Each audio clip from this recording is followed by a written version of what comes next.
Hello, and welcome back to the Artisan Collective. So, you're probably wondering, what am I stuck in? Well, it's a bit of a tire swing that we built on stream the other day. I messed around for a little bit, built some of these branches, and guess what? We added a bunch of roots to all the trees. And so now the trees are nice and rooted. And that kind of brings me to my first little point. So, remember last episode? Well, if you didn't watch it, oh well.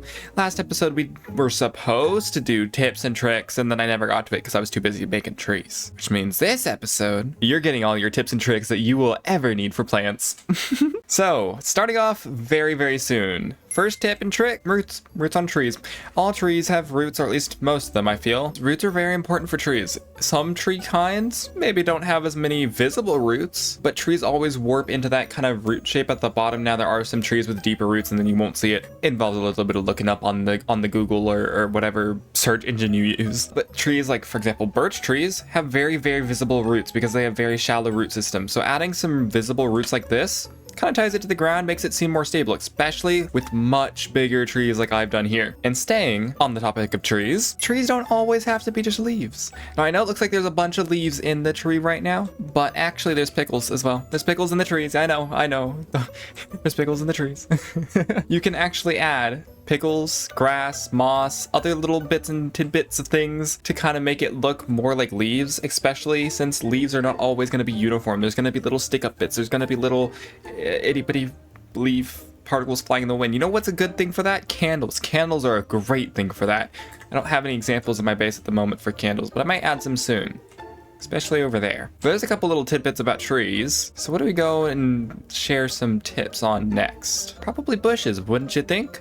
I'm gonna try and share these tidbits as I go and decorate my own base with plants. So you're gonna get them in kind of sections of what I'm doing as I'm doing it, or at least I think that makes sense. It'll also help me actually decorate my base and get all the plants done, because believe it or not, this place is coming very close to completion, or at least not the base itself. That still exists as an issue, but the starter base itself is coming very close, because literally after I get all these plants in, we have the twin docks that I've been talking about for forever, and the mining area. And then this area is done. I mean, seriously, we're getting close. The waffle will be blown up soon. Oh, so soon. Please work.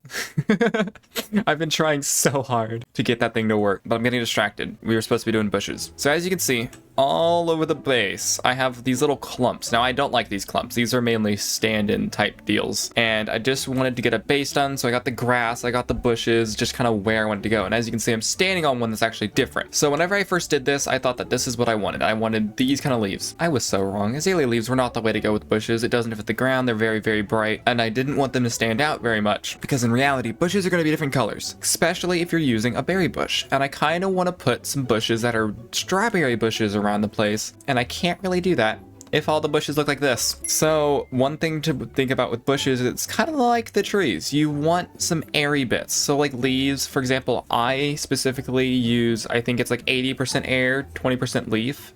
Most people will use 70% air and 30% leaf. And there's even some people that like 60% air and 40% leaf. You don't really want to go 50-50 with it, because then it gets really thick. And you can also do, guess what? Another tidbit about trees, little air pockets. I don't know if I can find one. I think this is one here. Yes.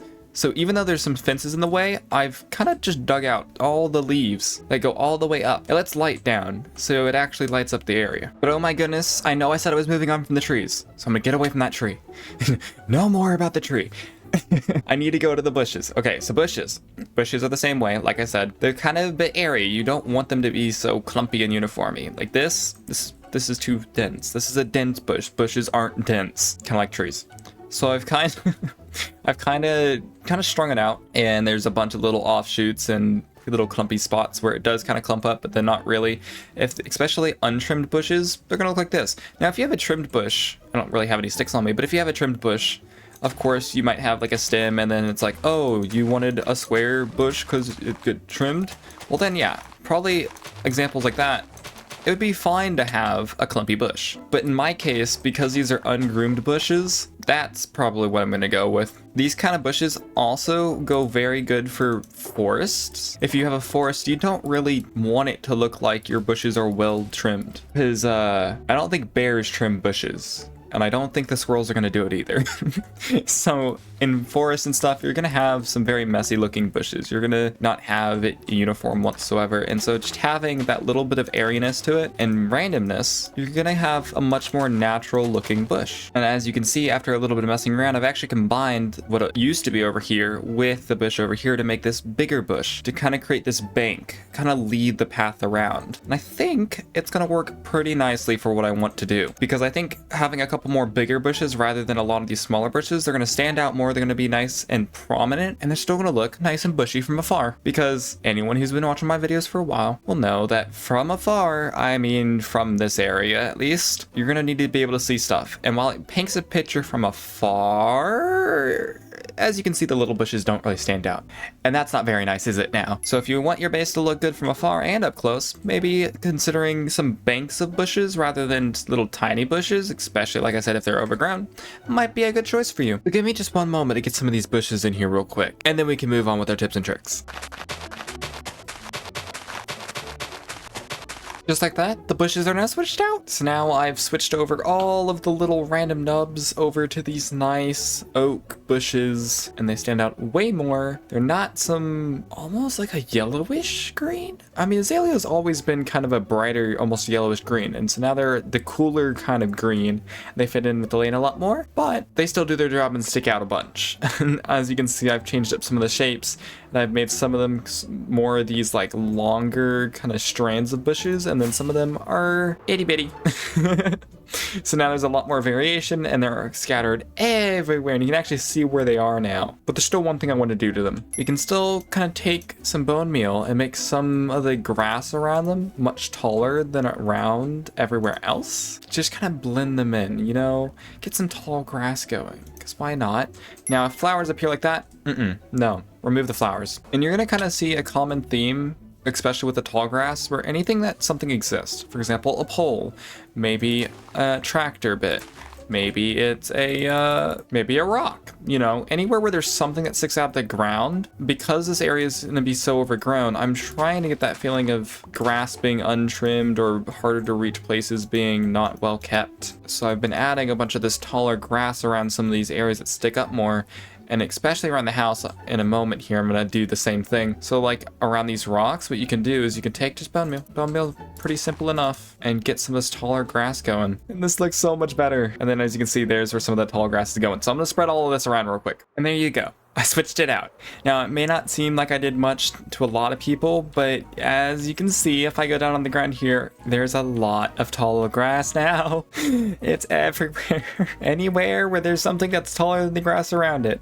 And especially around these trees. So I took the opportunity to not only bone meal, but also make the area more dense around some of these larger objects. So as you can see, there's a lot more grass pockets where there isn't grass, rather than up against some of these rocks and trees. Around these trees, it's very dense grass, it's very overgrown, it's very clump, and it's looking beautiful. So now we get on to the fun part. I have a bunch of these materials in my inventory, and I do want to start with the radishes. And you're really thinking, radishes? Yeah, I showed this trick in the last episode, so I'm going to show you again, because we're actually going to place them around places now. So here's a little tip for you. Radishes like to grow on disturbed roadsides. Very odd, but we seem to have quite a bit of that here. So I figured we can use this trick perfect on some of these little areas next to some of the roads. And I think this here might be one of the places I choose to put it. I mean, I got a roadside here and a roadside here, so I see no reason why there couldn't be radishes here. So I'm just gonna get rid of some of this grass. In fact, I should probably be saving some of this. Oh, but I don't need to, because I'm smart. Look at what I have. Nope, not that. Not that. Well, yeah, maybe that, but not that. Not that. Not that either. There it is. We'll grab some extra grass from there. Just destroy a bunch of this. And then here's the trick. If you take your hoe and you take these pitcher pods, what you can do is you can kind of kill the dirt in a way, and you plop these down, right? Just get a bunch of these down. I should probably mention that before they grow, you might want to get some string on them. They grow quite quickly. And then once you have the pitcher pod placement that you want with string on all of them, I can't express that enough. If you do not put the string on them, this will not work. Must have string on the pitcher pod. Doesn't matter if it's hydrated or not, because you're going to be bone mealing them anyway. but you must have string on all of them. So this one's already started growing, so this is gonna be a perfect way to show this. But if you take some bone meal, it grows to there, and it stops growing there. It doesn't grow past that point. That is as far as it goes. And it looks like a radish. I discovered this a couple weeks ago. I feel like I've already given this explanation, but since I know some of you probably haven't seen that video, the explanation in short is I went to Jinx, asked her to test something, and then we tested it together and we found out that this is what happens. Sadly, there is a little bit of a purple bit on it. I'm not really sure how to get past that. I'm sure someone's smart enough out there to get past that, but I feel like it only stops growing at this stage, so I'm not sure. Then once you have all of your radishes that you like, you can go back in there with some grass, kind of fill it up, make it look mighty overgrown. Maybe even take some of them and switch them out with a fern, who knows? And then you got yourself a little radish field. It's a neat trick, and it's just one of those things where it's like, you don't realize that you appreciate it till you have some down. I might add a couple more. I feel like there needs to be maybe one here maybe. Can't forget that string. There we go. Yeah, I like that spread a little bit better. And there you go. There's a section of roadside radishes. I'm gonna add a couple of different areas of this. I feel like some of these need to also be by trees, though they don't really like trees. They like open areas. Disturbed open environments, roadsides, fields. I don't really have a garden. I could put some next to my house. But that's not really an open area, is it? We already have onions growing over here. What's an open area? That's an open area. Ooh, there's these little itty bitty middle bits. This is an open area with the roadside on all four sides. Ooh, we could do something in here. Let's clear a bunch of the grass out of here. We could do a big one over here. Why not? Just have a whole field of radishes. And I just gotta fill it in. And you know what? Now that I'm thinking about it, there was one other trick that I was thinking of using alongside this. And it was the fact that if you use dark oak saplings, as long as you don't place it in a 4x4 pattern, you can just use them as a variety of plant. They just kind of sit right in there. So let's get some of these in there too. I might even add them back in the other field depending on how I like this. Adds just a little bit more variation. And they're not going to grow because they're not in their little 4x4 configuration. We'll just get these all scattered in there too. Look, that looks like a very interesting field. That looks nice. Okay. So we got one radish field there, and then we got our wheat fields. And I need to go back and change the other one now that I think about it. Can't forget about this one. Let's put some dark oak in there as well. Just a little spritz. So it's not a liquid, so I don't know if spritz would be the correct word. Anyway, I'm gonna choose not to think about that. There we go. Roadside radishes. Has a ring to it, doesn't it? Okay. I think one more, maybe two more spaces where we need some radishes. We got that space, we got this place. Where else do we do radishes? Maybe one out here. I don't want to do much over here. I want to try and avoid doing anything else over here because I want to do that all at the same time because I do really want to make a fishing area. I've been wanting to for a while. I'm thinking maybe over here next to the melon field. And then, you know what? Maybe that little nook right there. Kind of get them nice and spread out. I don't want to put them over on the mountain because the mountain I feel like would be a horrible place to put some, but maybe in that little nook there across from the yellow flowers, maybe in this little spot here. And I've done it. So now we got some over here and I'm really actually happy. This is like my favorite spot now because now it's nice and full on both sides of the road. So you feel kind of hugged. It's very nice. You don't know why, but it feels like you're being hugged when you go through that passageway now. And it's very filled and balanced on both sides. As you can see, even with this rock here, the two sides now feel balanced in a way. It's very interesting. And then of course, we got a nice big field over here. This is actually the biggest of the fields. Look at it. It spans all across this little space here. So now as you're walking towards my starter house, you get this nice field of radishes, which by the way, I should probably mention this now. These could be used as white radishes, white turnips, giant potatoes. I mean, really, it's whatever you want them to be. You could totally put them in a field with normal sized potatoes and they'd look like giant potatoes. So it's very, very, one of those things that you just have to use your imagination for. And then we got this one, of course, we got the one down there. So now, next up, we got another trick. I'm gonna try and simulate the idea of weeds almost using small drip leaf and bamboo. Now I can't use a bunch of the small drip leaf too much because they're a wee bit expensive. They're hard to find, but I'm thinking, wait, can I not place them? Can I not place them? Oh no, this just ain't right. Oh, okay. So maybe I just need to swap out a few blocks of moss to get these in there. I don't know why I keep thinking that they look like weeds, but they look like weeds to me. I don't think I like that placement though. I think I'm gonna swap it around. But I'm thinking just placing a few of these, just little bits and pieces of weeds. Because you know, if it's a farm that's been left there for a while, you're not gonna expect it to be very trimmed. it's gonna have a lot of weeds that stick up and weird little grassy bits and really strange stuff, actually. So I'm just gonna dot this stuff around. I think it looks especially good in a case like this, where it's just kind of scattered out just a little bit, just a pinch of this stuff, not very much of it. You have to use it conservatively, and it does very well of just blending in there. You can barely even notice it until, of course, you're probably down here and you're like, oh, look at that, that's really neat. And while I'm on the topic of stuff that you can get from lush caves, you can also use azalea bushes. Now, I don't know if I'm gonna like them too much, but they do look like little kind of like tufts and starts of trees. And if you have squirrels that are anything like the ones we have here, they really like planting nuts and stuff in your front yard, and trees pop up everywhere. I do understand that this still pertains to more of the overgrown area that I have because it's not been kept up with and stuff, so of course these trees are gonna pop up and cause a bunch of random little things to be sprouted everywhere. Which brings me to another point as well. Ever think about using bamboo? Have you? These could also be a good one. Just take a little bamboos, place a little bit of it down, you know, maybe place a string, destroy the axis string, and then grow it to be a specific height. There we go. A little bamboo action going on here, making it seem very, very overgrown. I think I like it. I'm gonna add more of those. And add more I did. There's so much bamboo now. Why did I look at that? That's not bamboo. Look, I'm slowly losing it. There's too many plants to go through. But obviously, more bamboo. There's bamboo in the backyard. There's bamboo everywhere. There's bamboo over there. There's bamboo across the fields. There's bamboo literally in most places that I look now. But it does really help bring this together. And now it's time for a little special section, because obviously we couldn't do plants as just what you can do in vanilla. Why am I holding these flowers? Where did my shovel go? Never mind. Like I said, I'm slowly losing it. There's too many plants.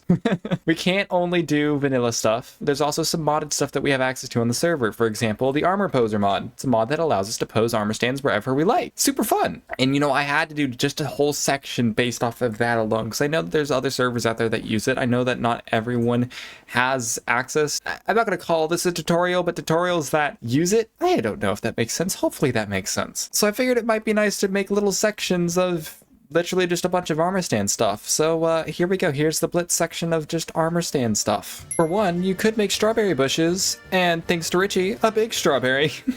Now, we do have a special little texture pack on the server for this, but you could also use red wool or red concrete. You can also try your hand at some plants. Now, thank you, Emerald, for commenting about the aloe vera plant. I actually will be changing this completely to an aloe vera plant very, very soon. It's just because I'm short on time, I haven't done the entire thing yet. So instead, I've opted to show one of the parts of the aloe vera plant, and then I decided to show a couple other leaves that you could possibly do. Sometimes it's as simple as literally just a drip leaf. Why not? And then I try to show a little like pointed leaf using the drip leaf. I don't like that one as much, but I think it gets the point across. You can even see I did armor stands for this little pot here, and I put some dirt in it. I think it looks really nice, but definitely going to be changing it all to an aloe vera plant. I'm going to get more of these leaves in there pretty soon. And next up for the armor stands, while this may not be an actual plant trick, ants. I knew I was gonna do this in a couple of different places anyway, and I just haven't gotten the other ones placed in. But ants, you can always get ants using black stone buttons and a little bit of dirt to make little ant hills. I don't know why. This is not the first time I've put an animal randomly in here, and I know it's not a plant fact for the plant tips and tricks, but it is a trick nonetheless. Ants. And the only reason I say this is not the first time I've done it is because duck. I've made a duck as well. Okay, I'm gonna stop now. I think it's about time I just share some extra little tidbits that have already been here from the beginning that I just never mention. So here we go. For the wheat fields, one obvious one is that I actually used coral as flattened wheat. You can always use coral for flattened wheat, and you can also use coral for dead wheat, especially if it gets in the fire for some reason. You can use these little, I forgot what they're called, wart something. I don't honestly know what they're called. I've completely forgotten, but anyway, you can use them as wheat that's either been mutated or covered in slime, like I have here. Whenever you're placing flowers, place them in clumps. Don't place them randomly around. Obviously, I've placed mine exactly where they should be for different reasons. In houses, you can use plants to cover up lights. I know it's a bit of a stretch. Just go with it. On the topic of flattened wheat, you can also use hay bales. As you can see, flattened wheat, even more crushed than flattened wheat, into the ground. You can also use wheat, for example, the flattened wheat with the coral, and also hay bales to kind of hide all, and I mean all, of the water sources that you use in your fields. And don't forget about mushrooms. Those are literally just trapdoors. I have them on a lot of trees. Mushrooms are very, very simple. Trapdoors, sometimes buttons for those little ball looking ones, or if you're lucky enough to have the head mod on your server, you can kindly either shoot yourself with a bow and drop a head, or get one of your friends to stand in for you. And so I happen to get 2 of these here from Sola. And just like that, there's tips and tricks on plants and a couple of other things that too. I mean, you can even still see them. Hi, Mr. Ant Pile and Ants. Any tricks that you wanted to see, maybe didn't get to see, stuff like that will be shown in a later video. I am trying to put together another video that is some of these tricks condensed down, very simple, maybe even like a couple seconds, just kind of bam, bam, bam, bam, bam, bam. Get a bunch of these tricks into one video for y'all and make it like a master video. For plants, tips and tricks, and tips and tricks for other things too, really. So if there's anything that you still want to see, maybe a plant you want me to design with vanilla in mind, maybe leave a comment if you would like to see that, because it's going to be coming out soon. Well, I don't want to say soon, but eventually. At least within the next couple of months. And if you did enjoy my little shenanigans with tips and tricks while I was decorating my own base, make sure to maybe like, subscribe, leave a comment like I said, maybe some plants, tips and tricks you want to see. And I'm going to go back to decorating this place, I think. I did some things, and of course I have some stuff that I'm going to switch out. So I'll see you in the next episode. Good. Bye!